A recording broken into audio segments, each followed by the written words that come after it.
उत्तराखंड में आज से यूसीसी लागू हो जाएगा। आज दोपहर 12:30 बजे यूसीसी का portal CM Pushkar Singh Dhami launch करेंगे और इसके साथ ही राज्य में यूनिफॉर्म सिविल कोड को लागू हो जाएगा कर दिया जाएगा। लंबे समय से यूनिफॉर्म सिविल कोड का इंतजार हो रहा था और इसके लिए नियम कायदे बन चुके थे और अब फाइनली इसकी तारीख आ गई है। 27 जनवरी को उत्तराखंड में यूसीसी लागू हो जाएगा। सीएम धामी इसका उद्घाटन करेंगे।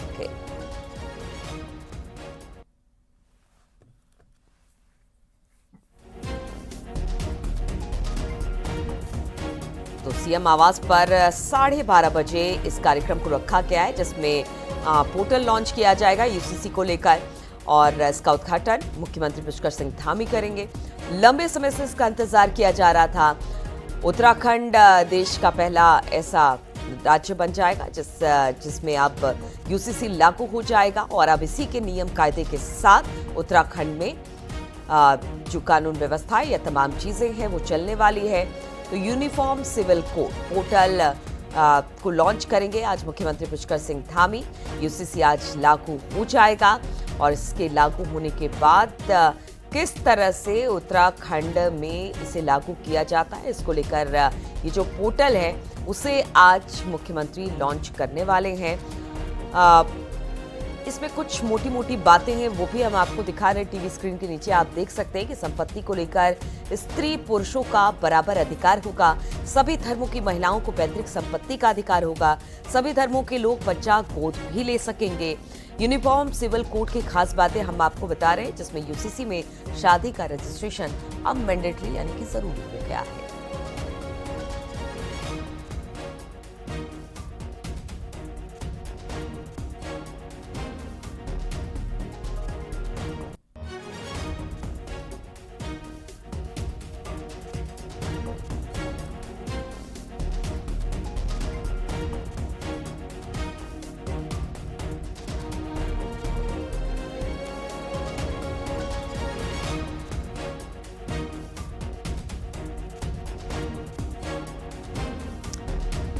और अब आपको बताते हैं कि यूनिफॉर्म सिविल कोड को लेकर उत्तराखंड में कब क्या क्या हुआ।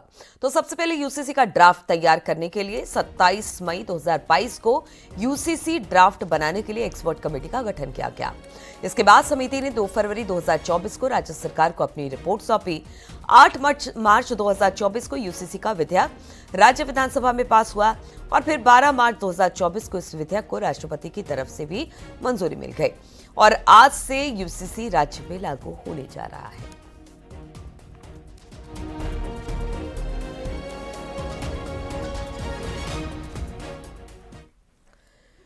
तो उत्तराखंड में आज नई शुरुआत होने जा रही है। बीजेपी का राष्ट्रीय एजेंडा रहा यूनिफॉर्म सिविल कोड उत्तराखंड में लागू होने जा रहा है और इस काम का सेहरा मुख्यमंत्री पुष्कर सिंह धामी के सिर पर सजने जा रहा है।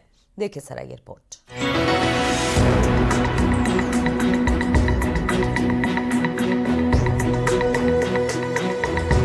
कुछ घंटों बाद उत्तराखंड की पहचान बड़ी हो जाएगी।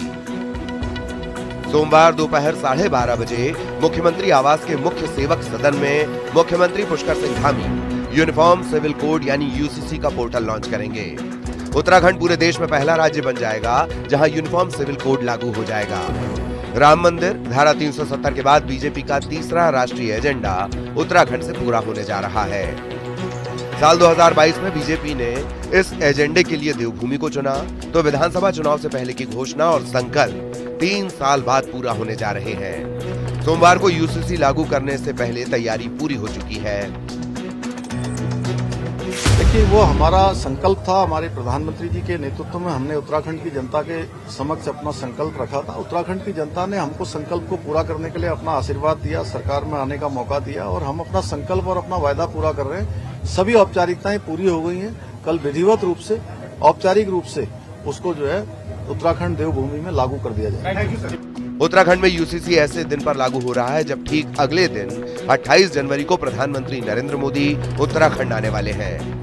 मौका राष्ट्रीय खेल का होगा, लेकिन जाहिर है बीजेपी का जो संकल्प सीएम पुष्कर सिंह धामी पूरा करने जा रहे हैं तो शाबाशी प्रधानमंत्री नरेंद्र मोदी भी देंगे।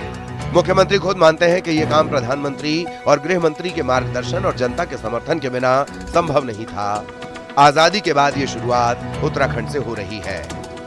यूनिफॉर्म सिविल कोड हम लागू कर रहे हैं। उत्तराखंड की देवतुल्य जनता को मैं धन्यवाद करता हूं। उन्हीं के कारण से हम ये काम कर पा रहे हैं। हमारे आदरणीय प्रधानमंत्री जी का, गृह मंत्री जी का धन्यवाद कि उनके मार्गदर्शन में एक अच्छा ये जो समान नागरिक संहिता है उसके लिए देवभूमि उत्तराखंड पहला राज्य बन रहा है देश की आजादी के बाद जहां से गंगोत्री प्रारंभ हो रही है। बिल्कुल देवभूमि से एक नई नजीर पेश हो रही है और भारतवर्ष के लोकतंत्र में और संविधान में जिस बात का उल्लेख था कि राज्यों में समान अवसर संहिता देश के अंदर लागू होनी चाहिए, मेरा राज्य पहला राज्य बन रहा है। मुख्यमंत्री पुष्कर धामी जी को मैं बधाई दे रहा हूं कि उत्तराखंड से ये गंगा बहने निकल रही है। यूनिफॉर्म सिविल कोड लागू होने के बाद उत्तराखंड में शादी, दहेज, तलाक, उत्तराधिकार, बच्चा गोद लेने के लिए एक जैसी व्यवस्था होगी, तो लिव इन रिलेशनशिप को कानूनी मान्यता देने की बात भी यूसीसी में है।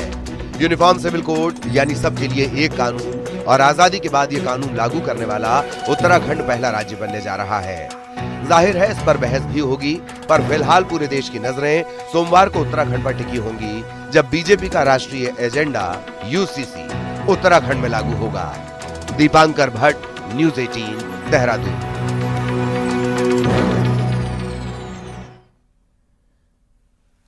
और इसी पर बातचीत करने के लिए सुनील नवप्रभात इस वक्त देहरादून से हमारे साथ जुड़ गए हैं। सुनील, देखिए, पुष्कर सिंह धामी जब आए थे तो उन्होंने एक संकल्प लिया था। उन्होंने कहा था कि यूसीसी बहुत जल्द उत्तराखंड की जनता के सामने वो रखेंगे, इस कानून को सामने लेकर आएंगे। और आज वो महत्वपूर्ण दिन आ गया है जब उत्तराखंड में यूसीसी लागू होने वाला है। किस तरह से इसकी तैयारी, कब पोर्टल को लॉन्च किया जाएगा और इस पोर्टल के जरिए लोग किस तरह से यूसीसी से अवगत हो पाएंगे? देखिए नीलू, पिछले 32 महीनों से यूसीसी को लेकर कसरत चल रही थी जो आज कंप्लीट होने जा रही है। 12:30 बजे मुख्यमंत्री पुष्कर सिंह धामी यूसीसी की जो नियमावली है उसका लोकार्पण करेंगे और इसी के साथ साथ यूसीसी का जो पोर्टल बनाया गया है उसका भी लोकार्पण होगा। और इसके साथ ही वो ऐतिहासिक दिन भी रिकॉर्ड हो जाएगा कि जिस दिन से उत्तराखंड में यूनिफॉर्म सिविल कोड लागू होगा। जो पोर्टल की हम बात कर रहे हैं, यूसीसी के तमाम, चाहे वो विवाह की बात हो, तलाक की बात हो या उत्तराधिकार की बात हो, उसके लिए पोर्टल में बाकायदा आपको रजिस्ट्रेशन करना होगा। इस पोर्टल को आप अपने मोबाइल पे भी लॉगिन कर सकते हैं। इसे आम जनता के लिहाज से बेहद सुविधाजनक बनाया गया है और इसी के लिए पिछले 3 हफ्तों में 2500 से अधिक ऑफिसर्स को बाकायदा इसकी ट्रेनिंग दी गई है। इसका उसके बाद डेमो भी लिया गया कि कहीं कोई दिक्कतें इसमें न हो। तो आज यदि आप शादी का रजिस्ट्रेशन कराना चाहते हैं तो अब आपको कोर्ट जाने की जरूरत नहीं, रजिस्ट्रार ऑफिस जाने की जरूरत नहीं है। आपको अपने ब्लॉक लेवल पे ही आपको पहले अपने मोबाइल में लॉगिन करना होगा, आप उसमें फीड कर सकते हैं और उसके बाद जो ब्लॉक लेवल पर जो वीडियो होते हैं ब्लॉक डेवलपमेंट ऑफिसर, उनको रजिस्ट्रार की पावर इसके तहत दी गई है। यूनिफॉर्म सिविल कोड में बहुत सारे प्रावधान हैं। हम ये कह सकते हैं कि चाहे वो किसी भी जाति, किसी भी धर्म, किसी भी संप्रदाय का हो, लेकिन जो पर्सनल लॉ है अब वो सबके लिए एक समान हो जाएंगे। खासकर अगर हम मोटे तौर पर अगर हम सेंट्रलाइज करें तो हिंदू विवाह अधिनियम, हिंदू उत्तराधिकार अधिनियम और मुस्लिम पर्सनल लॉ एक्ट जो अभी तक अलग अलग लागू होते थे, इनको मर्ज कर दिया गया है। अब सभी के लिए एक समान कानून होंगे। आपको तलाक लेनी है तो तलाक के लिए आपको एक समान कानून होगा। आपको लिव इन रिलेशनशिप में रहना है तो उसके लिए एक समान कानून होगा। बच्चे, खासकर लिव इन रिलेशनशिप एक बड़ा मुद्दा इसमें रहा है। लिव इन रिलेशनशिप में एक महत्वपूर्ण बात यह भी है कि यदि लिव इन रिलेशनशिप में कोई संतान पैदा होती है तो उसको बराबर तौर पर उत्तराधिकार का अधिकार मिलेगा लिव इन रिलेशनशिप में रहने वालों को भी। और इसके साथ साथ यूनिफॉर्म सिविल कोड में यह भी मेंशन किया गया है कि यदि आपको तलाक लेना है तो तब भी आपको रजिस्ट्रेशन करना होगा। और यदि आपको लिव इन रिलेशनशिप से भी अलग होना है, आपको लिव इन रिलेशनशिप तोड़नी है, तो इसके लिए भी आपको बाकायदा लॉगिन करना होगा, अपना रजिस्ट्रेशन कराना होगा। एक तरह से सरकार की कोशिश है कि पूरा जो डेटा है एक सेंट्रलाइज्ड डेटा बने, ताकि इसमें जैसे बहुविवाह जैसी जो प्रथाएं हैं उन पर भी एक तरह से कड़ी रोक लग जाएगी। जी बिल्कुल। और सुनील, देखिए, माफ कीजिएगा, उत्तराखंड को चुना गया यूसीसी को लागू करने के लिए और आज यूसीसी यहां पर लागू हो रहा है। अब जब इसका इंप्लीमेंट उत्तराखंड में हो जाएगा तो कहा यह जा रहा है कि देश के लिए भी, अलग अलग राज्यों के लिए भी एक नजीर के तौर पर यह होगा कि अगर यहां पर सही तरीके से इसका इंप्लीमेंट हो जाता है तो फिर धीरे धीरे करके पूरे देश भर में राज्य दर राज्य इसे लागू करेंगे। तो उत्तराखंड इस लिहाज से भी काफी महत्वपूर्ण हो जाता है यूसीसी को लागू करने के बाद। बिल्कुल नील, और खासतौर पर अगर हम देखें तो यूनिफॉर्म सिविल कोड बीजेपी के कोर एजेंडे में रहा है जनसंघ के जमाने से। जिस तरह से कश्मीर से धारा 370 हटाने की बात हो, अयोध्या में राम मंदिर बनाने की बात हो, ठीक उसी तरह से यूनिफॉर्म सिविल कोड भी बीजेपी का एक एजेंडा था, जिसकी उत्तराखंड से आज शुरुआत होने जा रही है। ये बीजेपी का अपना कोर एजेंडा रहा है और इसीलिए देवभूमि को भी चुना गया है कि देवभूमि से बीजेपी के इस जो पवित्र संकल्प है कि सभी के लिए एक समान कानून यहाँ पर लागू किया जाए, उसकी देवभूमि से आज शुरुआत होने जा रही है। जी बिल्कुल। और अब इससे लेकर चूंकि देखिए मिली जुली राय थी और खासतौर पर विपक्ष की बात की जाए, वो यूसीसी का लगातार विरोध कर रहा था। कुछ बातों को लेकर उसने कहा कि इसे क्यों नहीं शामिल किया गया, इसे शामिल किया जाना चाहिए था। बहुत सारी ऐसी चीजें हैं जो यूसीसी में छूट गई है, मतलब राजनीति भी खूब हुई। लेकिन आम जनता क्या सोचती है सुनील इस यूसीसी के लागू होने के को लेकर? देखिए, यूनिफॉर्म सिविल कोड पर विपक्ष के जो अपने ऑब्जेक्शन है, इसको लेकर यूनिफॉर्म सिविल कोड की, जैसे हमने कहा कि इसके लिए 32 महीने की लंबी कसरत की गई। यूनिफॉर्म सिविल कोड कमेटी का जब ड्राफ्ट बनाया गया तो करीब 2.5 लाख से अधिक लोगों से इसमें सुझाव लिए गए। लाखों की संख्या में मेल से और डाक के जरिए भी यूसीसी जो कमेटी है उसको यहाँ पर सुझाव मिले। इसके अलावा 70 से अधिक यूनिफॉर्म सिविल कोड की कमेटी जो थी उसने पूरे प्रदेश भर में 70 से अधिक मीटिंगें की। प्रदेश के बाहर भी लोगों से सुझाव लिए कि किस तरह का जो यूनिफॉर्म सिविल कोड है वो क्या चाहते हैं, क्या उनके सुझाव हैं। और इसके अलावा 7 से अधिक अन्य देशों के यूनिफॉर्म सिविल कोड का भी इस कमेटी ने गहनता से अध्ययन किया। इसमें प्रत्येक समुदाय का, प्रत्येक वर्ग का और प्रत्येक क्षेत्र से इसमें सुझाव लिए गए। उसके बाद यूनिफॉर्म सिविल कोड को तैयार किया गया। विपक्ष का जो मुख्य तौर पर ऑब्जेक्शन है लिव इन रिलेशनशिप का, विपक्ष का कहना है कि आपने इसे कानूनी मान्यता दे दी। लेकिन अगर आप देखेंगे कि लिव इन रिलेशनशिप के जो पिछले दिनों से लगातार जो मामले आए हैं और खासकर उत्तराखंड महिला आयोग में अगर आप देखेंगे तो वहां पर एक लंबी फहरिस्त है लिव इन रिलेशनशिप के मामलों की, कि जहां पर लड़का और लड़की साथ रहते हैं लेकिन उनको पता नहीं होता कि लड़का कौन है, कहां का है। और उसके बाद यदि कोई घटना होती है, कोई दुर्घटना होती है तो उसके बाद कानूनी पचड़े में पूरा मामला फंस जाता है। तो इसको एक तरह से एक रजिस्टर्ड किया गया है कि अगर आप लिव इन रिलेशनशिप में रहते हैं तो आप रहिए, उसमें कोई ऑब्जेक्शन नहीं है, आपकी स्वतंत्रता का कोई हनन नहीं हो रहा है। लेकिन आपको बाकायदा रिकॉर्ड में आना होगा, मेंशन करना होगा, ये रजिस्टर्ड करना होगा पोर्टल पर कि हम लिव इन रिलेशनशिप में रह रहे हैं, ताकि समाज में एक समानता बनी रहे, एक सिस्टम बना रहे। और इसके लिए लिव इन रिलेशनशिप में रजिस्ट्रेशन की बात कही गई, जिसको विपक्ष लगातार यहाँ पर मुद्दा बनाता रहा है। जी चलिए ठीक है, तो इंतजार रहेगा। 12:30 बजे मुख्यमंत्री पुष्कर सिंह धामी पोर्टल को लॉन्च करने वाले हैं। एक बार फिर से आपसे बातचीत होगी। बहुत बहुत शुक्रिया आपका सुनील, हमारे साथ जुड़ने के लिए। अब एक और बड़ी खबर की बात कर लेते हैं। खानपुर विधायक उमेश कुमार और पूर्व विधायक कुंवर प्रणब सिंह चैंपियन के विवाद मामले में क्रॉस मुकदमा दर्ज हुआ है, जिसमें पुलिस ने पूर्व विधायक चैंपियन को गिरफ्तार कर हरिद्वार के रानीपुर कोतवाली में रखा, जिन्हें आज कोर्ट में पेश किया जाएगा। वहीं विधायक उमेश कुमार को भी सिविल लाइन कोतवाली में हिरासत में लिया गया है। साथ ही दोनों पक्षों के 5 समर्थकों को भी हिरासत में लिया गया। एसएसपी हरिद्वार का कहना है कि कानून व्यवस्था को खराब नहीं होने दिया जाएगा। दोनों पक्षों के लाइसेंसी हथियार के निरस्त करने की कार्रवाई की जाएगी। फिलहाल पूरे मामले की जांच पड़ताल की जा रही है।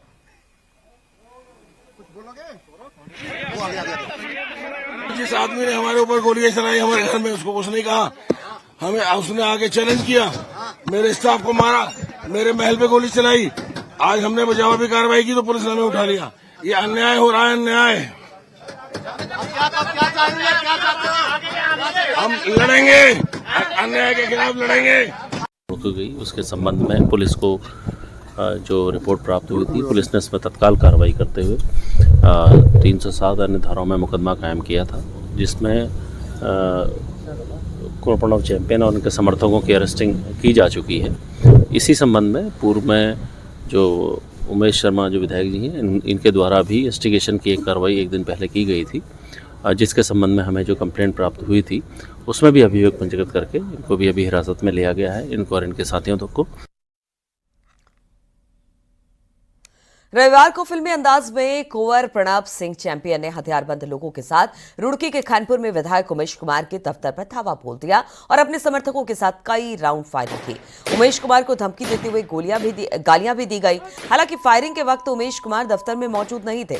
ताबड़तोड़ हुई फायरिंग में उमेश कुमार के घर पर जगह जगह गोलियों के निशान बने हुए हैं और पूरी घटना सीसीटीवी में कैद हो गई। चैंपियन पर विधायक उमेश कुमार के समर्थकों को भी पीटने का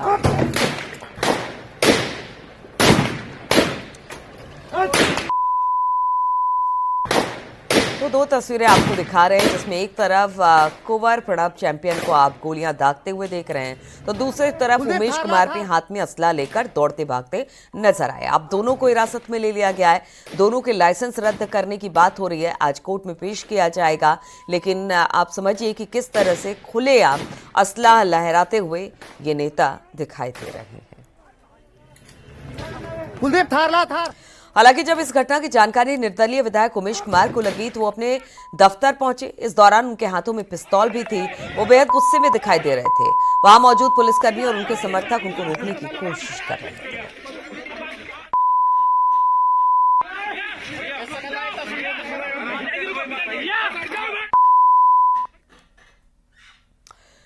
चैंपियन पर रुड़की के खानपुर के विधायक उमेश कुमार के दफ्तर पर फायरिंग करने के आरोप है। गिरफ्तारी के बाद चैंपियन ने कहा कि उनके साथ अन्याय हुआ।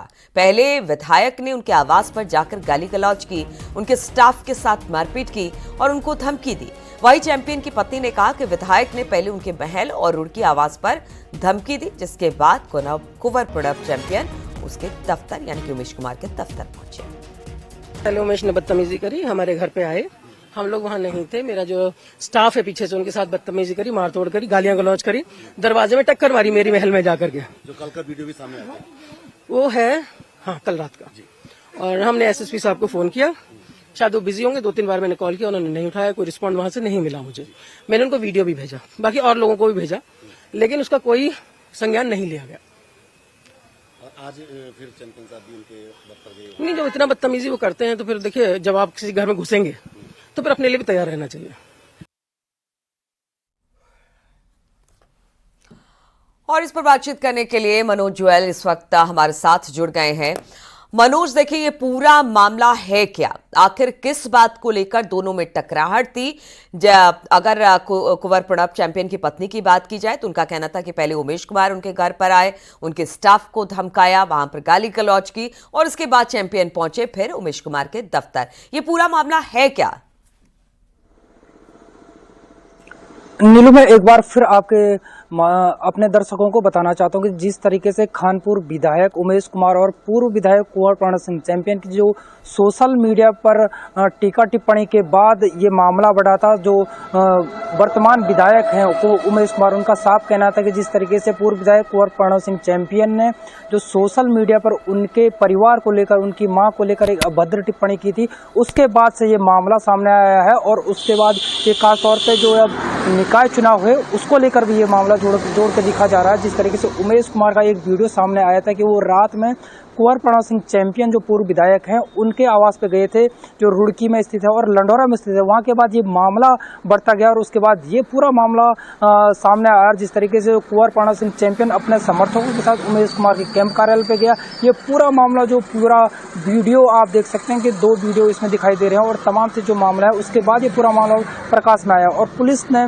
तत्परता दिखाते हुए, क्योंकि माहौल चुनाव का चल रहा था, चुनाव जो 25 जनवरी को जो रिजल्ट आया था उसके बाद से माहौल गर्म चल रहा था ताकि कोई बड़ी घटना न हो। पुलिस इसमें सतर्कता दिखाते हुए पुलिस ने दोनों पक्षों को, कुंवर प्रणब सिंह चैंपियन को गिरफ्तार किया और उमेश कुमार को हिरासत में लिया है। मैं कोतवाली में ही खड़ा हूं, आप मेरे पीछे देख सकते हैं। देर रात तक उमेश कुमार से यहाँ पे पूछताछ हुई और जो कुंवर प्रणब सिंह चैंपियन है उनको हरिद्वार रानीपुर कोतवाली में देर रात तक रखा गया और उसके बाद आज वो कोर्ट में पेश किए जाएंगे। तो कहीं ना कहीं पुलिस इस मामले को निपटाना चाहती थी, क्योंकि दोनों विधायक हैं, एक पूर्व विधायक और एक वर्तमान विधायक है। जिस तरीके से हथियार उमेश कुमार ने भी लहराए हैं, उमेश कुमार भी अपने हाथ में हथियार आप साफ देख सकते हैं। जिस तरीके से चैंपियन भी उनके आवास पे गए अपने समर्थकों के साथ और लगातार फायरिंग साफ वीडियो में देखा जा सकता है। पुलिस के लिए एक चुनौती थी, लेकिन पुलिस का आप साफ कहना कि जिस तरीके से जो हरिद्वार की कानून व्यवस्था है, चाहे वो वर्तमान विधायक हो या चाहे पूर्व विधायक हो, इस तरीके से कोई